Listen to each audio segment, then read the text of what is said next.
Hello दोस्तों, मैं Arjun Bhargava Indian academy Shri Ganganagar के यूट्यूब चैनल में फिर से आपका स्वागत करता हूं।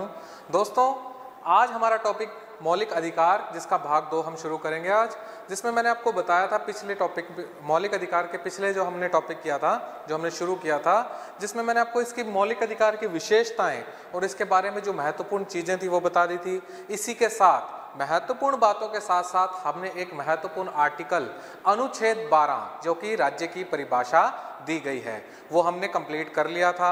अब देखिए, आज हम शुरू करेंगे अनुच्छेद 13। देखिए, परीक्षा की दृष्टि से अनुच्छेद 13 जो आर्टिकल है ये भी बहुत महत्वपूर्ण है। अनुच्छेद अपने आप में, अनुच्छेद 13 जो है अपने आप में एक स्टेटमेंट देता है। देखिए, सामान्यतः आपको बता देता हूँ, परीक्षाओं में आसान प्रश्न आ जाता है अनुच्छेद 13 से रिलेटेड, लेकिन आपको इसे ध्यान से पढ़ना होगा। अनुच्छेद 13 है, इसके 4 पार्ट हैं, इसके 4 खंड हैं। आपको चारों खंड जो हैं वो ध्यान से पढ़ने होंगे, परीक्षा के माध्यम से बहुत ही इंपॉर्टेंट है।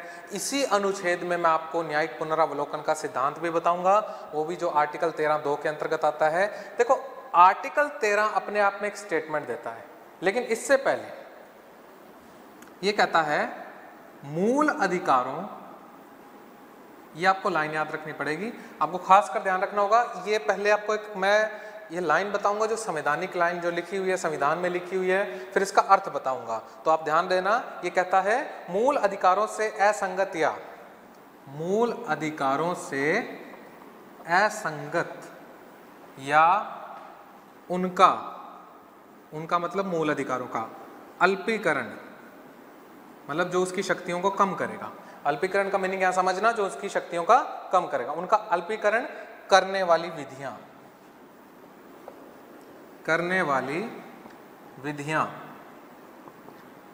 अब ये शब्द यहां विधियां शब्द लगा है, शून्य होगी।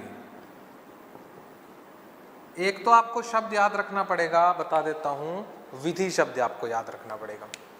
ये जो शब्द है ना विधि, इसको ध्यान रखना। बहुत ही डिस्टरबेंस हुई थी इस वर्ड के कारण, मतलब संविधान में जब ये शब्द आया विधि, तो आपको 300 ये जो आर्टिकल 13 है, 13(4) के खंड में अनुच्छेद 368 के बारे में बताऊंगा, संविधान संशोधन, तो आपको वहां शब्द विधि के बारे में ये एक्सप्लेन करूंगा, ठीक है। दूसरा ये कहता है शून्य होगी, वॉइड होगी, ठीक है, ये कहता है वॉइड, ठीक है। मौलिक अधिकारों से असंगत या उनका अल्पीकरण करने वाली विधियां जो है शून्य होगी, ये संपूर्ण आर्टिकल 13 कहता है, ठीक है। ये समझना आपको, अनुच्छेद 13 के अंदर लिखा है मूल अधिकारों से असंगत, ऐसी जो विधि या कानून जो मौलिक अधिकारों से असंगत है, अर्थात वो आपके किसी भी मूल अधिकार को कहते हैं ना, जैसे तो सामान्य तो हमें ये आपको पता है कि अनुच्छेद 32 व अनुच्छेद 226 अगर आपके मौलिक अधिकार कहते हैं उन वायलेंट होते हैं, अगर वो मान लीजिए अगर कहते हैं उनके बारे में हमारे मौलिक अधिकारों या हमारा किसी प्रकार से शोषण होता है, ठीक है, तो हम आर्टिकल 32 में सुप्रीम कोर्ट और 226 में हाई कोर्ट जा सकते हैं, ठीक है, ये बात लिखी हुई है। लेकिन इससे पहले आपको ये ध्यान रखना होगा कि आर्टिकल 13 अपने आप में कहता है कि यदि ऐसी कोई विधि जो मूल अधिकार से क्या हो, असंगत हो, मिसमैच हो, उससे मिलती नहीं है, अर्थात सीधा वॉयलेंट करती है आपके अनुच्छेद को, किसी भी मौलिक अधिकार को, या उसको अल्पीकरण, उसको कम करती है, उस पर रोक लगाती है, तो वो विधियां जो अपने आप वॉइड हो जाएगी, अपने आप शून्य हो जाएंगी वो विधियां। ये आर्टिकल 13 कह रहा है। सिंपल बेसिक सी बात है कि आर्टिकल 13 आपका सीधा संरक्षण कर रहा है, तो इसीलिए अब मैंने आपको बताया इसके खंड, अब इसके बाद अब बात करेंगे खंड 4 की, चारों खंड की बात करेंगे, लेकिन आपको बता देता हूं जो आर्टिकल 13(1) है, इसके बारे में एक विशेष बात बता देता हूं। ये आर्टिकल कहता है कि अनुच्छेद 13 एक तरह से न्यायिक समीक्षा की योग्य है, अर्थात कोई भी कानून, इस प्रकार की कोई विधि बन जाती है, शब्द आपको याद रखना पड़ेगा, विधि शब्द होना चाहिए उसके लिए, कि पहली बात, अगर जो भी आपके मौलिक अधिकार पर रोक लगा रही है या आप कह रहे हो कि मौलिक अधिकार को मतलब खत्म कर रही है, वो जो है, जो खत्म करने वाली चीज है वो विधि या कानून होना चाहिए। यानी कि विधि शब्द लिखा है ना 13 आर्टिकल में, तो वो विधि होनी चाहिए। अगर न्यायालय कहता है कि वो विधि नहीं है तो फिर वो आप पर रोक लगा सकती है। इसीलिए आ गया ना, न्यायिक समीक्षा की योग्य है। ये तो बात सीधी सी बात आ गई कि अगर कोई रोक लगाएगा तो आप कहाँ जा सकते हो, कोर्ट जा सकते हो, भैया आप बता सकते हो मेरा आर्टिकल 14 जो है वो वायलेंट हो रहा है, आर्टिकल 19 है उसका हनन हो रहा है, आर्टिकल 19 बोल दीजिए हनन हो रहा है, आर्टिकल 21 हनन हो रहा है। इस प्रकार बहुत सारे मामले गए थे कोर्ट में, तो ये सब न्यायिक समीक्षा के योग्य हैं, ये तो सीधी स्पष्ट बात है, आर्टिकल 13 कहता है। दूसरा, अगर हम इसके साथ बात करते हैं कि मौलिक अधिकार जो हमारे हैं अर्थात फंडामेंटल राइट्स जो हमारे हैं ये कब से बने हैं, तो इसके बारे में अगर हम बात करें 26 जनवरी 1950 जब से हमारा संविधान बना, तभी जब से हमारा संविधान लागू हुआ तभी से हमारे क्या है फंडामेंटल राइट्स बने हैं, ये बात तो तय है। तो ये जो आर्टिकल 13 है जब से चला आ रहा है, फंडामेंटल राइट्स है तब से आर्टिकल 13 चला आ रहा है, तब से ये संरक्षण कर रहा है। तो आप याद रखेंगे 26 जनवरी 1950 से हमारे क्या बने हैं फंडामेंटल राइट्स बने हैं। ये आपको ध्यान रखना होगा कि हमारे जो जितने भी मौलिक अधिकार हैं 26 जनवरी 1950 से बने हैं, ठीक है, फंडामेंटल राइट्स। अब तीसरी बात अगर हम इसके अंदर करते हैं आर्टिकल 13 के अंदर, देखिए अब पहले मैं आपको डिवाइडेशन बता देता हूँ 13 1 2 3 4 का, ठीक है। ये बात आपको क्लियर हो गई कि अनुच्छेद 13 क्या कहता है, मूल अधिकारों से असंगत या उनका अल्पीकरण करने वाली विधियां क्या होगी, शून्य होगी। ये बात मैंने क्लियर कर दी। दूसरा मैंने आपको क्लियर कर दिया कि फंडामेंटल राइट्स कब से बने हैं, 26 जनवरी 1950 जब से संविधान बना है। तीसरा, अनुच्छेद 13 जो है वो क्या होगा, न्यायिक समीक्षा के योग्य होगा। अब देखो इसके जो पार्ट्स हैं उसके बारे में हम अगर चर्चा करें अनुच्छेद 13 के बारे में, देखिए अनुच्छेद जो 13(1) है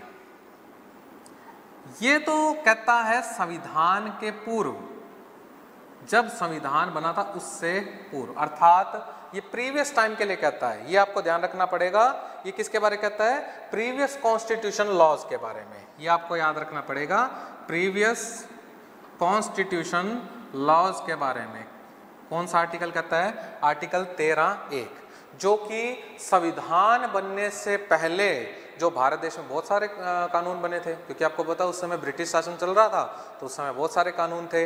अगर वो कानून आज की परिस्थिति में मौलिक अधिकारों को हनन करते हैं, वॉयलेंट करते हैं, तो वो वॉइड हो जाएंगे, शून्य मान लिए जाएंगे। सीधी स्पष्ट बात है, इसमें तो कोई मतलब अगर अपने डिफरेंस निकालें या इसको अलग से पढ़ें तो कोई वो कहते हैं ना कठिनता वाली तो कोई बात ही नहीं आ रही। मैं आपको एक बात कह रहा हूँ कि आर्टिकल 13 में तो लिखा हुआ है ऐसी कोई विधि जो या ऐसा कोई कानून विधि जो है जो आपके मौलिक अधिकारों को क्या कर रही है, खत्म कर रही है, तो वो अपने आप मानी जाएगी, शून्य मानी जाएगी। जिसमें 13(1) क्या कहता है कि संविधान के पूर्व प्रीवियस कॉन्स्टिट्यूशन लॉज कोई बने हुए हैं आज़ादी से पहले, यानी कि संविधान से पहले 26 जनवरी 1950 से पहले अगर कोई भी कानून बना हुआ था, वो अगर आज के टाइम में अगर वो कोई भी आपके मौलिक अधिकार को वॉयलेंट कर रहा है तो उसको क्या वॉइड माना जाएगा, अर्थात क्या माना जाएगा, शून्य मान लिया जाएगा। अब आपको बता देता हूँ आर्टिकल 13(1) के अंदर का 2 लॉ लगते हैं, इसके अंदर 2 नियम लगते हैं, 2 सिद्धांत लगते हैं, आपको ध्यान रखना पड़ेगा। एक तो कहता है पृथक्करणीयता का नियम, एक नियम लगता है पृथक्करणीयता का नियम और दूसरा नियम लगता है इसके अंदर आच्छादन का नियम। ये समझना ये क्या है आच्छादन व पृथक्करणीयता। पृथक्करण जैसा कि आपको पता है अलग करना, पृथक्करण किसको कहते हैं कि हम जब किसी चीज को अलग करते हैं तो वो पृथक्करण का नियम होता है। और दूसरा जो नियम है वो क्या, आच्छादन। आच्छादन का मतलब होता है किसी को छिपाना, किसी चीज को अगर छुपा लेते हैं तो उसको क्या कहते हैं, आच्छादन। तो ये कहते हैं डॉक्ट्रिन ऑफ सर्वेबिलिटी, ठीक है, इसको कहते हैं पृथक्करणीयता के नियम को कहते हैं डॉक्ट्रिन ऑफ सर्वेबिलिटी या डॉक्ट्रिन ऑफ सेपरेशन भी कहते हैं। ये याद रखना, अलग करने से संबंधित है। दूसरा ये है आच्छादन का नियम, ये डॉक्ट्रिन ऑफ एक्लिप्स। एक्लिप्स मतलब वो जब कहते हैं ना ग्रहण का सिद्धांत कहते हैं जिसको हम, एक्लिप्स को कहते हैं ग्रहण, जब ग्रहण लगता है तो वो कहते हैं छुप जाती है वो चीज, उस पर छाया पड़ती है, तो वो छाया डाल देना। अब ये दोनों सिद्धांत आर्टिकल 13(1) में काम करते हैं। किस प्रकार, देखो आपको एक एग्जांपल देता हूँ। मान लीजिए 1932 के अंदर क्या होता है, एक कानून बनता है स्कूलों से संबंधित, कि शिक्षण संस्थाओं से संबंधित कोई कानून था, कोई भी मान लीजिए कोई कानून था, इसके अंदर रूल बुक लिखी हुई थी, ये मैटर लिखा हुआ था, उसमें एक नियम आ जाता है, ये सारे नियम उत्तम थे, अच्छी क्वालिटी के नियम थे, लेकिन एक नियम आ जाता है कि बच्चों को कास्ट वाइज बिठाया जाएगा क्लास में। उस टाइम बनाया 1932, हम तो उस टाइम वैसे ही उपनिवेश थे, हमारा तो कोई रूल था ही नहीं, रूल ऑफ इंडिया तो बाद में लगा है 1950 के बाद।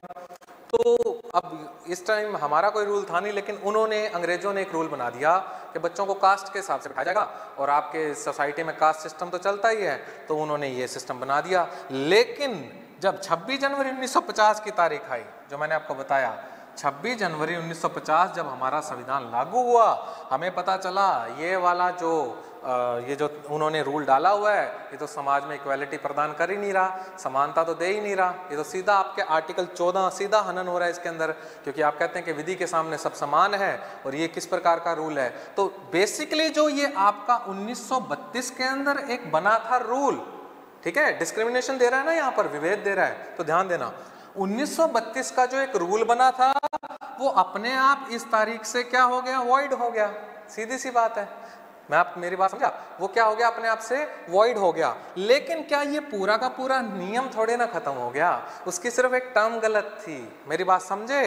तो कहने का मतलब वो पृथक कर दिया। पृथक एक तरह से हम इसको समझ सकते हैं कि आप किसी चीज को छानते हैं, फिल्टर करते हैं। जैसे मान लीजिए कुछ चीज़ें अपने छानते हैं ना, हमें छानने की जरूरत पड़ती है, जो चीज़ हमें चाहिए वो तो नीचे आ जाती है, और हम छान के उसको, जो चीज़ हमें नहीं चाहिए उसको हम वॉइड कर देते हैं, शून्य कर देते हैं, या उसको हटा देते हैं, ठीक है। तो वही चीज़ है पृथक्करणीयता का नियम, कि ऐसा कोई रूल जो कि पुराने टाइम में बना हुआ था, 47 से पहले का बना हुआ था, देखो 50 से तो मैंने आपको बता ही दिया, वो वॉइड हो ही गया नियम। लेकिन मान लीजिए वो रूल बना 1932 का, लेकिन उसमें एक टर्म जो थी वो आज के टाइम में सुटेबल नहीं है, इसीलिए उसको क्या कर दिया गया, पृथक्करण नियम से अलग कर दिया गया, भाई उसको हटा दिया गया, बात ही खत्म हो गई। और दूसरा वो कहता है आच्छादन का नियम। अब ये कहता है डॉक्ट्रिन ऑफ एक्लिप्स, ये आया था भीखाजी बनाम मध्य प्रदेशवाद के अंदर, ठीक है। उसमें कोई एक्चुअल में कोई मोटर व्हीकल से संबंधित कुछ वाद था, मध्य प्रदेश का वाद, जिसमें सरकार ने कुछ अधिग्रहण कर लिया था, इस तरह का कोई नियम था। अब उस एक्ट के अंदर आच्छादन, जैसा कि मैंने अभी आपको बताया, छिपाना कहते हैं ना, छाया डालना उस पर, ठीक है। तो आच्छादन के सिद्धांत के तहत, अब ध्यान से सुनिएगा, डॉक्ट्रिन ऑफ एक्लिप्स कहता है, आच्छादन का नियम कहता है, जब भी कोई भी रूल ऐसा है जो कि मान लीजिए आज़ादी से पहले का बना है, संविधान से पहले का बना है, ओके, अब वो रूल है, आज की कंडीशन में वो रूल जो है, मतलब सरकार मानती है या न्यायपालिका मानती है कि वो सुटेबल है ही नहीं, बात ही खत्म हो गई। तब क्या करेंगे, उस पर एक तरह से ग्रहण लगा देंगे, आच्छादन कर देंगे, उस पर छाया डाल देंगे। अब आपको एक चीज़ ध्यान रखनी पड़ेगी कि मान लीजिए कोई भी फलाना रूल था, वो मैंने बताया जैसा कि आच्छादन का सिद्धांत ये कब आया, भीखाजी बनाम मध्य प्रदेश वाद के अंदर, मान लीजिए कोई भी रूल्स हैं उसके अंदर। अब ये जो रूल बुक है आपकी, ये करंट सिचुएशन के लिए सही नहीं है, तो उस पे क्या कर दिया उन्होंने, आच्छादन के सिद्धांत के तहत इस पे छाया डाल दी। मेरी बात समझ रहे हैं, इसको ढक दिया इसको। लेकिन आपको एक चीज याद रखनी पड़ेगी, उन्होंने निष्क्रिय नहीं किया, इसको समाप्त नहीं किया, सिर्फ निष्क्रिय किया है, समाप्त नहीं किया। कहीं आप ये सोचे कि इसको साफ कर दिया, नहीं, सिर्फ उसको छिपाया है। कौन से सिद्धांत के तहत, आच्छादन के सिद्धांत के तहत। ये कहाँ काम करता है, आर्टिकल 13(1) के अंतर्गत। तो मैंने आपको दो काम बताए। अच्छा, ये अब आपका दिमाग में बात है कि इसको छिपाया क्यों है, जब आपको पता है वो सुटेबल नहीं है तो उसको खत्म कर दो, हो सकता है इन फ्यूचर उसकी जरूरत दोबारा पड़े। भविष्य देखो, भविष्य लक्ष्य को देखते हुए, भूत लक्ष्य नहीं, भविष्य को देखते हुए इसको हमने छुपा दिया, इसको कहते हैं हाइड कर दिया, और अगर फ्यूचर में जरूरत है तो दोबारा उसको लाया जा सकता है। तो आपको ध्यान रखना होगा कि आर्टिकल 13(1) क्या कहता है कि संविधान के पूर्व की जो विधियां हैं, प्रीवियस कॉन्स्टिट्यूशन लॉज हैं, जो कि अगर वर्तमान जो 26 जनवरी 50 के बाद हमारा संविधान बना और उसमें अगर वो हमारे मौलिक अधिकारों को वायलेंट करती है या उसमें हनन करती है, तो अपने आप उनको क्या शून्य माना जाएगा, वॉइड माना जाएगा। दूसरा, मैंने 1932 का एक एग्जाम्पल दिया आपको कि मान लीजिए एक शिक्षा व्यवस्था थी जिसमें बच्चों का एक था कि कास्ट सिस्टम से बच्चों को बिठाना है। अब वो रूल पुराना था, संविधान बनते उस रूल को क्या कर दिया, समाप्त कर दिया, उसको पृथक कर दिया, अलग कर दिया, निकाल दिया संविधान से, बात ही खत्म है। कि उन्होंने कहा कि भाई ये विधि जो है ये क्या मानी जाएगी, शून्य मानी जाएगी, क्योंकि ये संविधान के क्या है, असंगत है संविधान से।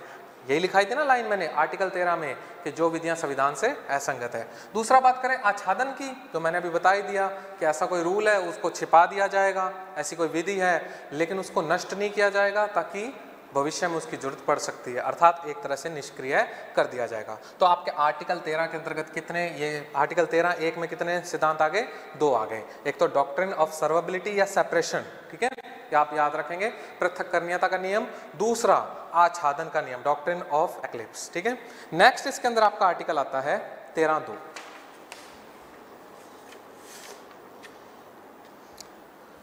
अगला आर्टिकल इसमें है 13(2).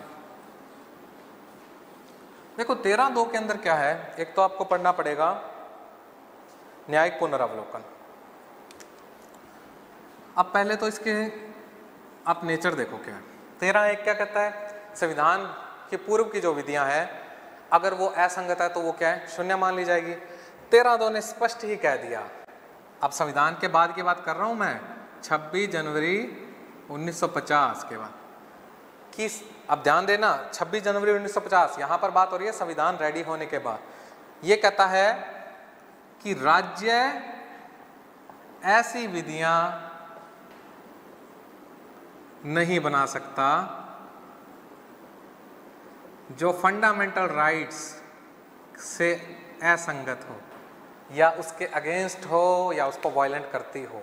देखो 13(1) में तो पूर्व की विधियां थी, 13(2) ने स्पष्ट मैटर ही खत्म कर दिया कि आप ऐसी विधि बना ही नहीं सकते, राज्य ऐसी विधि बना ही नहीं सकता जो कि आपके जो फंडामेंटल राइट्स है उससे क्या हो? असंगत हो। तो सीधी स्पष्ट बात होगी, विधि बनाने वाला कौन है? विधि बनाने वाला संसद है, और राज्यों में कौन है? विधानमंडल है। पहला शब्द मैंने आपको बताया, विधि शब्द आपको याद रखना है कि भाई विधि शब्द है, ऐसा कोई आप विधि, अच्छा ये चीज बताता हूँ आपको, चालाकियां बहुत की गई थी गवर्नमेंट के द्वारा।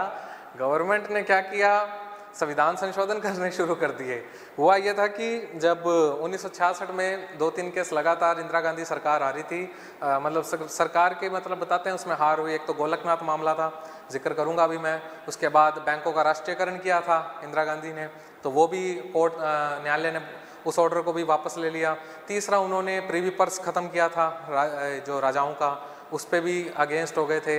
तब उसके बाद उन्होंने क्या किया था? एक संशोधन करवा दिया और उसमें संपत्ति के अधिकार पर उन्होंने एक तरह से कब्जा कर लिया, संपत्ति अधिग्रहण वाला कानून लागू कर दिया 9वीं अनुसूची का, ठीक है। तब क्या हुआ कि वो विरोध में आ गए थे राज्य, और उसके बाद केशवानंद भारती वाला वाद हुआ ही था, और केशवानंद भारती वाले में वो सफलता सरकार को हालांकि मिली, पर उसके बाद सरकार सर्वोच्च न्यायालय ने भी कुछ नए नियम बना दिए थे। तो इसीलिए ये कह रहा है कि आर्टिकल 13(2) के अनुसार राज्य कोई ऐसी विधि नहीं बना सकता जो फंडामेंटल राइट्स के अगेंस्ट हो, उससे असंगत हो। सीधी स्पष्ट बात है कि राज्य ऐसा कोई काम कर ही नहीं सकता। अगर बात करें देश में काम कौन करता है? संसद। और अगर बात करते हैं राज्यों में काम कौन करता है? विधानमंडल, ठीक है। अब देखो एक वाद था इसमें स्टेट ऑफ गुजरात का। State of Gujarat versus Ambika mill. देखो इस बात से पहले आपको बता देता हूं, एक शब्द आपके सुनने में आता है न्यायिक पुनरावलोकन। ये न्यायिक पुनरावलोकन जो है ये क्या चीज है? देखो न्यायिक पुनरावलोकन होता है जब भी आपका राज्य, आपके विधानमंडल कोई ऐसा कानून बनाता है जो मौलिक अधिकारों से असंगत है, तो उसकी न्यायिक समीक्षा की जा सकती है। इस पर न्यायालय जो है ना वो 2 तरह के काम कर सकता है। वो इसको 2 भागों में बांट सकता है, जिसे कहते हैं आंशिक विभेद का नियम कहते हैं कि आंशिक विभेद वो कर सकता है। इसके 2 चरण हो सकते हैं कि इस कानून का कौन सा जो तथ्य है वो वैलिड है और कौन सा इनवैलिड है, ये बात कर सकता है। और आपको बता देता हूँ केशवानंद भारती में यही तो बात हुई थी कि एक तरफ उन्होंने कह दिया था कि इसका कानून जो उन्होंने बनाया है एक तरफ तो वो वैलिड है, इनवैलिड ये है कि संसद जो है मूल ढांचे को नष्ट नहीं कर सकती। मौलिक अधिकारों में संशोधन तो कर सकती है परंतु मूल ढांचे को नष्ट नहीं कर सकती। इसे कहते हैं आंशिक विभेद का नियम। यह आर्टिकल 13(2) में आता है। ये आपको ध्यान रखना होगा कि न्यायिक पुनरावलोकन का नियम कौन से में आता है? आर्टिकल 13(2) के अंदर। और हमने कहां से लिया था? हमने लिया था मार्बरी बनाम मेडिसन मामला, जिस अमेरिका से, जिसमें जज थे जॉन मॉर्शल। बहुत तगड़ी राजनीति हुई थी उस समय भी वहाँ के वो संसद से, सीनेट से रिलेटेड वाद था बहुत बड़ा। ये कुछ मेंबर्स से रिलेटेड ये वाद हुआ था जिसमें जज जॉन मॉर्शल थे।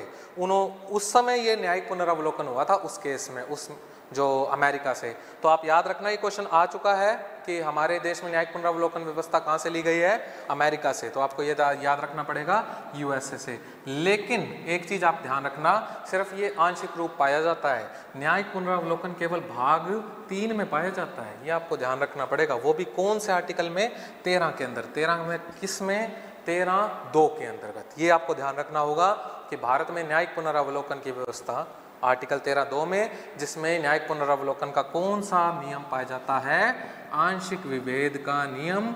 आंशिक विभेद क्या कहता है कि कोई भी जो रूल है, कोई भी जो विधि है जो न्यायालय जांच करता है, तो उसके 2 काम वो कर सकता है कि इसका कौन सा पार्ट लीगल है और कौन सा इलीगल है। ठीक है, ये आपको ध्यान रखना पड़ेगा। अब देखो state of Gujarat and Ambika mill पे बात चलते हैं। इस वाद में देखो क्या कहा गया था। तो वाद जुड़ा हुआ था नागरिकों से रिलेटेड, कोई कंपनी का मतलब विवाद चल रहा था, उसके अंदर कंपनी के विवाद के अंदर कुछ अड़चने आई, तब उन्होंने बोल दिया था कि जो आप ये कानून कहते हो ना, विधियां कहते हो, ये नागरिकों के लिए है। ये अनागरिक जो शब्द है ना, यहाँ पर अनागरिक शब्द परिभाषित हुआ था इस वाद के अंदर। तब उन्होंने क्लियर कह दिया था कि अनागरिकों के लिए ये नहीं है, तो उन पर ये विधियां लागू नहीं होती। तो ये आप याद रखना, आर्टिकल 13(2) में क्लियर कहा गया कि राज्य ऐसी विधियां नहीं बना सकता जो फंडामेंटल राइट से असंगत हो। देखो मैंने बताया 13(1) में क्या बोला उसने कि राज्य जो है पूर्ववर्ती संविधान की जो ऐसी विधियां होगी जो आज के टाइम में सुटेबल नहीं है, वो तो वैसे शून्य हो जाएगी। और दूसरे में कहा राज्य ऐसे काम कर ही नहीं सकता। अब एक बात देखो, यहाँ ध्यान देने योग्य बात है कि जब राज्य ऐसा कोई काम कर ही नहीं सकता तो सरकार अपने काम कैसे कराएगी। अब जैसे हाल ही में आप अगर बात कर लेते हैं, नागरिकता बिल की बात कर लेते हैं, नागरिकता बिल है, उस पर विवाद चल रहा है। जो विवाद कर रहे हैं, जिन्होंने याचिकाएं लगाई है, वो क्या कहते हैं, हमारा आर्टिकल 14 हनन हो रहा है, हमारा आर्टिकल 19 हनन हो रहा है, हमारा आर्टिकल 21 हनन हो रहा है। अब वो कह रहे हैं ना, जो मतलब उसके अगेंस्ट जा रहे हैं, उस नागरिकता जो अभी संशोधन हुआ था हाल ही में 2019 के अंतर्गत। तो वही बात हो गई ना कि इन्होंने कहा है 13(2) में कि भाई राज्य ऐसा कोई विधि बना ही नहीं सकता जो कि आपके मौलिक अधिकार, जो फंडामेंटल राइट से क्या हो, उसके अगेंस्ट हो। ठीक है, अब देखो 13(3) क्या कहता है, आपको 13(3) समझना पड़ेगा।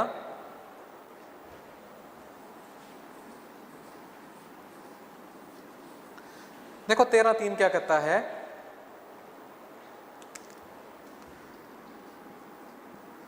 कहता है कोई भी आदेश, अध्यादेश, नियम या डिक्री,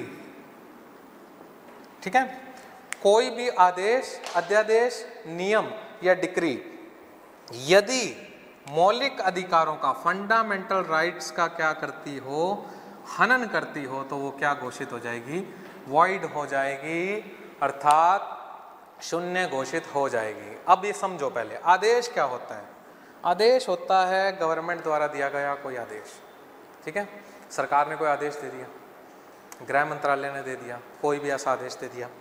अध्यादेश, जैसा कि आपको पता है, ऑर्डिनेंस, ये शक्ति किसकी होती है, देश में राष्ट्रपति की शक्ति है, राज्यों में राज्यपाल की। और अगर हम बात करें अनुच्छेद 123 में, राष्ट्रपति द्वारा अध्यादेश जारी करने की शक्ति, जब संसद का सत्र नहीं चल रहा होता है। और जब राज्यों में राज्य का विधानमंडल सत्र नहीं चल रहा होता है, तो आर्टिकल 213 में राज्यपाल क्या देता है, अध्यादेश, ऑर्डिनेंस। तो ऑर्डिनेंस भी तो एक तरह का कानून ही होता है ना। शब्द मैंने बताया ना, शब्द क्या आया था, विधि। भाई आर्टिकल 13 में कौन सा शब्द था, विधि। अभी तो आपको पता नहीं है, विधि शब्द के लिए लड़ाइयाँ बहुत होएगी। आगे मैं आपको वाद कराऊंगा, शंकरी प्रसाद वाद कराऊंगा, और दूसरा ये गोलकनाथ कराऊंगा, और केशवानंद भारती, तो उसमें बताऊंगा कि भाई इनकी विधि के पीछे क्या लड़ाइयाँ हुई थी। तो ये ध्यान देना होगा आपको। अभी कहता है आदेश, गवर्नमेंट द्वारा दिया गया कोई आदेश, या प्रेसिडेंट या गवर्नर द्वारा दिया गया कोई अध्यादेश, या कोई नियम हो गया स्थानीय प्राधिकारी द्वारा बनाया गया, या डिक्री। अब देखो डिक्री क्या शब्द होता है, डिक्री होता है किसी भी न्यायालय का जो अंतिम आदेश होता है ना, अंतिम फैसला होता है, निर्णय होता है। अपने कहते हैं ना कोर्ट ने ये निर्णय दिया है, उसको डिक्री कहते हैं। अब देखो अपने को वही बात है ना, अपने संवैधानिक भाषा पढ़ते हैं, अध्यादेश हो गया, तो ये जुडिशरी की भाषा है, अपने को अपनी अपनी भाषाएं होती है, अपने निर्णय बोल देते हैं। जैसे कहीं बोलते होंगे सामान्यतः कि मेरा ये फैसला है, मैंने फैसला लिया है, मैंने निर्णय किया है, तो जो ये जुडिशरी की भाषा में डिक्री बोला जाता है। तो ऐसा कोई कोर्ट द्वारा, न्यायपालिका द्वारा कोई डिक्री हो, इस तरह का कोई आदेश हो, तब आपको ध्यान रखना पड़ेगा। आपको बता देता हूँ, डिक्री कौन देगा, न्यायपालिका। अब आपके माइंड में ये क्वेश्चन आ रहा है या अभी तक आप सोशल मीडिया पे बैठे हो? पहले तो ये बताओ कि न्यायपालिका कोई आदेश डिक्री देगी, निर्णय देगी, तो क्या वो भी मौलिक अधिकार से असंगत हो सकता है? पिछले आर्टिकल में हमने एक बात की थी, आर्टिकल 12 राज्य की परिभाषा। बाहर आ जाओ सोशल मीडिया से दोबारा, आपको 12 में आर्टिकल दोबारा बता रहा हूँ। 12 के अंदर हमने क्या कहा था? राज्य की परिभाषा, जिसमें मैंने आपको बहुत सारे वाद बताए थे।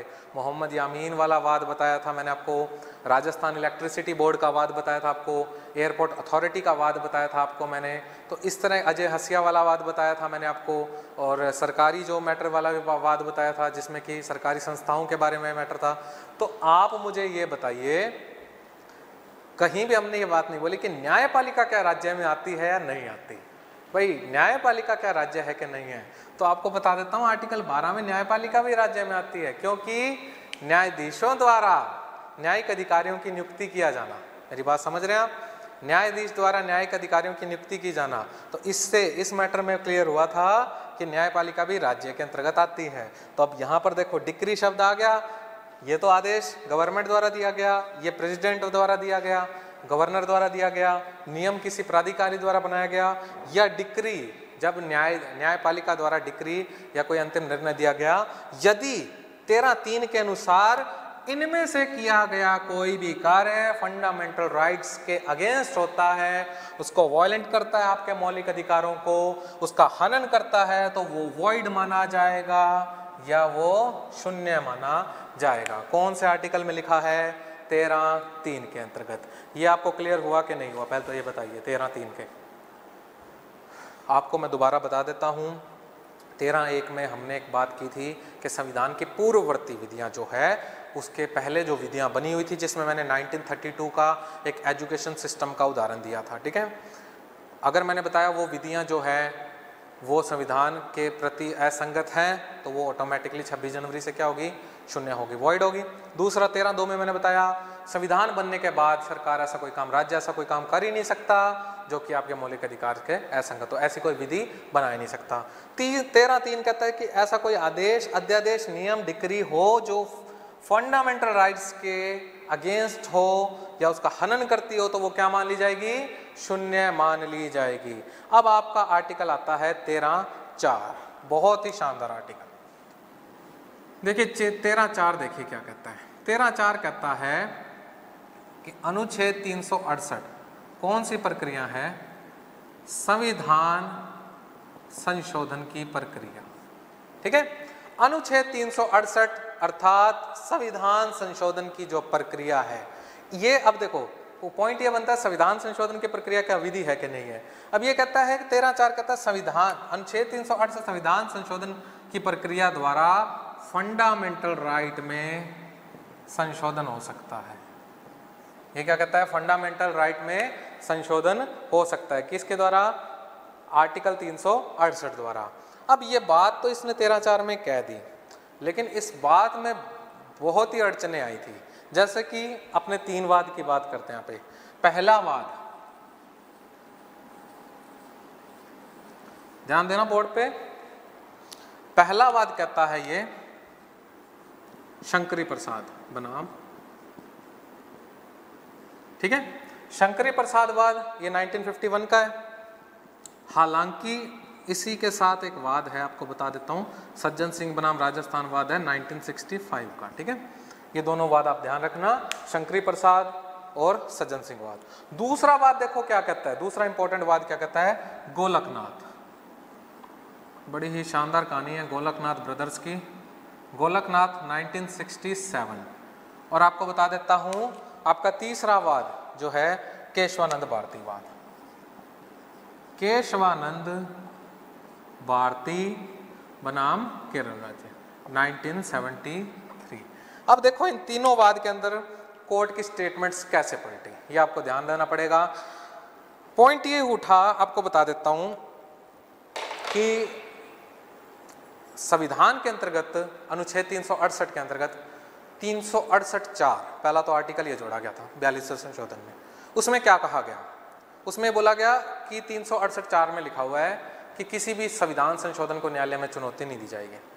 अगर मान लीजिए ये बात होती है कि 368(4) के तहत हम मान लेते हैं कि किसी भी संविधान संशोधन को न्यायालय में चुनौती नहीं दी जा सकती, तो क्या होगा, सरकार एक नियम बनाएगी, यहाँ पे आपको खड़ा करेगी, कहते खड़े हो जाओ, उधर मुंह कर लो दीवार की तरफ, और पीछे से आपको एक लात मारेगी, आपके एक एक मार दी और आप कोर्ट नहीं जा सकते। मेरी बात समझ रहे हैं? उसके बाद कहेंगे दोबारा खड़ा हो, फिर दोबारा एक लात और मार देगी, फिर क्या कहेंगे, कोर्ट नहीं जा सकते। तो आपको असीमित लातें पड़ सकती है। मेरी बात समझ रहे हैं आप? तो ये ऐसा कौन सा कानून हुआ? अब मेरी बात आप समझ रहे हैं कि मैं एक संविधान संशोधन करता हूं और उसमें आपसे कुछ भी छीन लेता हूं, और मैं आपको कहता हूं कि आप न्यायालय में चुनौती नहीं दे सकते। तो इस तरह का तो कोई कानून ही नहीं है। तो इस तरह के जो ये वाद साथ साथ चले थे, आपको बता देता हूं, शंकरी प्रसाद, एक्चुअल में मैं आपको बताता हूं हुआ ये था, पहला संविधान संशोधन हुआ था 1951 में, ठीक है। इसमें संविधान में अनुसूची जोड़ी गई, 9वीं अनुसूची। कौन सी अनुसूची? 9वीं अनुसूची, जो कि संबंधित थी भू सुधार अधिनियम से।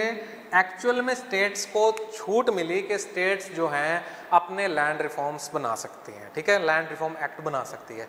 तो आप ध्यान देना, पहला संविधान संशोधन होता है 1951 में, जिसमें 9वीं अनुसूची जोड़ी गई, भू सुधार। अपने जो कानून था, ये आप इसको भू सुधार जो कानून है, इसके अंदर कोई भी लैंड रिफॉर्म बना सकते हैं, एक्ट बना सकते हैं। अब क्या होता है, हालांकि आपको बता देता हूं, इस संशोधन द्वारा आर्टिकल, जो संपत्ति का आर्टिकल था ना 31, इसको सीमित कर दिया था। हालांकि आपको पता है कि आर्टिकल 31 हटा कब था? 1978 में, 44वां संशोधन 1978 में। लेकिन पहले संविधान संशोधन द्वारा इसको सीमित कर दिया, और ये एक पावरफुल अनुसूची है, कहते हैं शक्तिशाली अनुसूची। क्यों कहते हैं इसको, बताऊंगा आपको मैं। आर्टिकल 31 को सीमित देखो कैसे करा, कि इसके अंतर्गत इन्होंने प्रावधान जोड़ दिए, आर्टिकल 31A जोड़ दिया, 31B जोड़ दिया, ठीक है। और उसके तहत कह दिया भाई ये काम जो है, जो अधिग्रहण, भूमि अधिग्रहण से संबंधित काम जोड़ दिया उन्होंने, ठीक है। वो अपने डिटेल में आर्टिकल 31 में चर्चा करेंगे। तो कहने का मतलब आर्टिकल 31 पर रोक लगा, एक तरह से रोक लगा ली। और रजवाड़ों के टाइम क्या था, लोगों के पास काफ़ी हेक्टेयर में ज़मीनें थी, 500 हेक्टेयर, 400 हेक्टेयर ऐसे ज़मीनें हुआ करती थी। तो यही बात शंकरी प्रसाद, जो कि बताते हैं कि पटना के थे, बिहार के, अब इनके साथ शंकरी प्रसाद के साथ यही कहानी हुई कि इनके कोई भाई लैंड रिफॉर्म वाला कोई सिस्टम चल रहा था और कोई ज़मीन हड़प ली गई। तब इन्होंने क्या किया, कोर्ट चैलेंज किया। और कोर्ट चैलेंज के अंतर्गत आपको बता देता हूँ, इस वाद के अंदर क्लियर कहा गया कि जो अच्छा हुआ कौन से सिस्टम से था, संविधान संशोधन से। प्रक्रिया कौन सी है, देखो पहला संविधान संशोधन कब हुआ, 1951। तो ये काम कैसे हुआ, संविधान संशोधन के कारण। तब उन्होंने, कोर्ट ने बोला, न्यायालय ने, कि आर्टिकल 368 के तहत जो संविधान संशोधन किया गया वो विधि की श्रेणी में नहीं आता। अब आपको वो मीटर, वो क्या है, मीटर बंद बत्ती, वो कहते हैं ना, फिल्म आई थी बत्ती गुल मीटर चालू वाली। तो अब आपको बत्ती है ना गुल नहीं करनी, अब देखो दिमाग की बत्ती जलाओ, मेंटोस खाओ और ध्यान इधर दो। मैंने आपको क्या बोला था, आर्टिकल 13 में शब्द आएगा विधि। अगर वो शब्द विधि में नहीं आता तो आप कैसे चैलेंज कर सकते हो? पर्टिकुलर वर्ड है विधि। अगर वो चीज विधि है जो आपके फंडामेंटल राइट्स को क्या कर रही है, वायलेंट कर रही है, तब आप चैलेंज कर सकते हो। अगर वो वर्ड विधि नहीं है तो आप चैलेंज कर ही नहीं सकते। और कोर्ट ने, देखो शंकरी प्रसाद में निर्णय दिया कि आर्टिकल 368 के तहत संशोधन की प्रक्रिया विधि के अंतर्गत नहीं आती।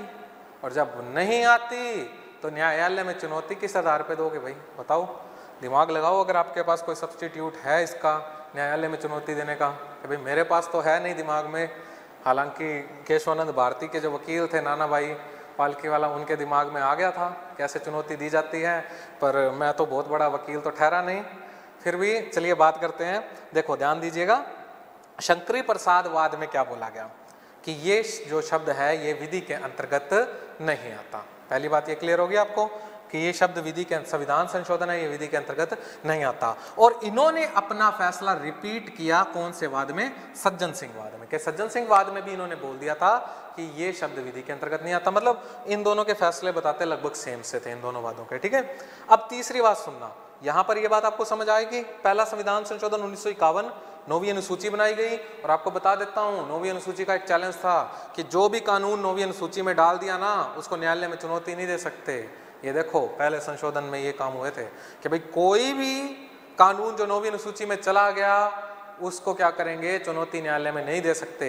और इंदिरा गांधी के काल में बहुत सारे मैटर इसमें डाले गए थे, बहुत सारे। फलाना मैटर चलो 9वीं अनुसूची में डाल दो, ये 9वीं अनुसूची में, फलाना तीसरा चौथा पांचवा 10वां 11वां सारे मैटर कौन से अनुसूची में डाल दो, 9वीं अनुसूची में। फिर 44वां संशोधन हुआ, उन्होंने बाहर निकाल दिया मैटर। भाई जितना वो कर सकते थे उन्होंने किया कि जो फालतू मैटर उन्हें लगे उन्होंने बाहर निकाल दिए। बताते हैं लगभग 284 विषय आज भी इसके अंतर्गत सम्मिलित हैं। तो आप याद रखना कि 9वीं अनुसूची से मैंने बताया आर्टिकल 31 को सीमित कर दिया। अब क्या हुआ, फटाफट भूमि अधिग्रहण करो। और दूसरा मामला गोलकनाथ का आया। अब गोलकनाथ बनाम पंजाब राज्यवाद, पंजाब का एक वो लैंड वाला एक्ट बना था, उसके तहत बताते हैं दो भाई थे, हेनरी गोलकनाथ और विलियम गोलकनाथ। इनकी कोई जमीन थी 500 एकड़ पर थी। सरकार ने ऐसा कुछ अधिनियम निकाला कि आप एक निश्चित कोटे की जमीन रख सकते हो। मतलब ऐसा नहीं है, पहले था ना सिस्टम, रजवाड़ों का सिस्टम था, तो बहुत लोगों के पास बहुत जमीन हुआ करती थी। आज के टाइम में आपको पता है अधिग्रहण हो जाता है, क्योंकि ठीक है आपके आर्टिकल 14 का अपवाद बताऊंगा आपको आगे चल के मैं। जो 14 का अपवाद है कि सरकार लोक कल्याण के लिए ऐसा कुछ कर सकती है, ठीक है। मतलब नीति निर्देशक तत्वों जो है ना उनको पूरा करने के लिए मौलिक अधिकारों का हनन हो सकता है कुछ मात्रा में, ठीक है। तो अब ये क्या कहता है, गोलकनाथ मामला मैंने बताया, हेनरी विलियम गोलकनाथ। अब ये जब इनकी जमीन पर अधिग्रहण हुआ तो ये कोर्ट गए, न्यायालय की शरण ली। पंजाब कोर्ट में तो जवाब मिल ही गया था, हाई कोर्ट में क्यों मिल गया, क्योंकि मैंने बताया उन्हीं के तो सरकार का एक्ट था। और उसके बाद जब वो गए वहां पर सर्वोच्च न्यायालय, सर्वोच्च न्यायालय के अंतर्गत लगे थे 11 जज जो थे, 11 जजों की पीठ ने फैसला लिया जिसमें 6:5 पे रिजल्ट आता है। अब ये देखो 6:5 क्या कहता है, 6 जज जो थे वो इनके पक्ष में थे, 5 पूर्ववर्ती फैसले के पक्ष में थे। 5 जज कहना चाह रहे थे। हालांकि आपको बता देता हूँ नॉलेज के लिए, अपने जो सर्वोच्च न्यायालय के प्रथम मुख्य न्यायाधीश हीरालाल जेकानिया थे, ये संशोधन, ये देखो शंकरी प्रसाद मैटर उन्हीं के सामने आया था, हीरालाल जेकानिया के सामने। तो आप याद रखना। तो गोलकनाथ मामला जो 6:5 जज, 5 जज चाहते थे कि पूर्ववर्ती फैसले पे रहे कि शंकरी प्रसाद में कहा था अनुच्छेद 368 जो है वो विधि शब्द में नहीं आता, अनुच्छेद 13 में विधि में नहीं आता। लेकिन गोलकनाथ मामले में कुछ और ही हो गया। न्यायालय ने अपने दिए गए पूर्ववर्ती फैसले को उलट दिया, बदल दिया। कहते हैं यूं था उसको पलट दिया। यहां पर उन्होंने कहा नहीं होता, लेकिन यहां पर उन्होंने बोला कि संविधान संशोधन की प्रक्रिया जो है वो क्या है, विधि है। और विधि है तो वो उसको अधिकार नहीं है संसद को कि वो फंडामेंटल राइट्स में संशोधन कर दे। तो आपको बता देता हूं बहुत अच्छा रिजल्ट दिया इसका इन्होंने कि गोलकनाथ मामले में कोर्ट ने बोला 6:5 के अनुपात में जो रिजल्ट आया कि भाई 6 जज तो पक्ष में थे, 5 पुराने वाले पक्ष में थे। वो कहते कि फंडामेंटल राइट्स में संशोधन करना, संसद ये संशोधन नहीं कर सकती। ये बात आपको याद रखनी पड़ेगी, परीक्षा की दृष्टि से बहुत ही इंपॉर्टेंट है कि किस वाद में कहा गया, किस मैटर मुद्दे में कहा गया कि संविधान जो है मौलिक अधिकार में संशोधन नहीं कर सकती। गोलकनाथ बनाम पंजाब राज्यवाद 1967, क्योंकि मैंने बताया उन्होंने बोल दिया कि जो 368 की प्रक्रिया वो किस में आती है, विधि में आती है। अब इसके बाद क्या होता है, इसके बाद 67 में सरकार को ये एक कहते हैं हार का सामना करना पड़ा। उसके बाद बैंकों का राष्ट्रीयकरण हुआ, उस पर भी सरकार ने मतलब न्यायपालिका ने उसको रद्द कर दिया था उस डिसीजन को। उसके बाद वो प्रीवी पर्स सिस्टम था राजाओं का, वो पेंशन देने वाला, वो सरकार ने बंद किया। तो उसको भी 5-6 महीने बाद न्यायपालिका ने रद्द कर दिया।